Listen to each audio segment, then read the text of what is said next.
Hindi kasama ang mga law enforcement group sa utos ng palasyo na magpatupad ng 4-day work week o 4 na araw na pagpasok sa trabaho sa loob ng 1 linggo.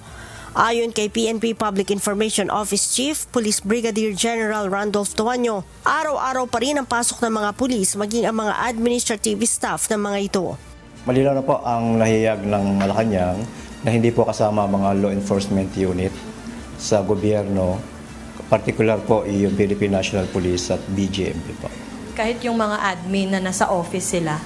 Sapagkat halimbawa yung mga administrative personnel po natin, kasama na yung mga non-uniform personnel, sila po ay tinatawag na kinakailangan po yung mga trabaho po nila sa Philippine National Police. Gayunman, tiniyak ng PNP na tatalima sila sa pagpapatupad ng energy conservation.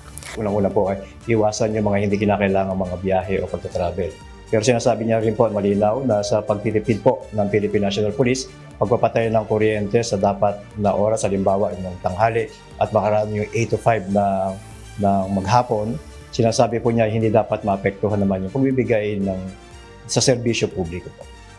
Ang hakbang ng pamahalaan ay kasunod ng krisis sa supply ng langis sa bansa, bunsod ng nangyayaring tensyon sa Middle East. Leia Ilagan, humahataw sa balita ngayon.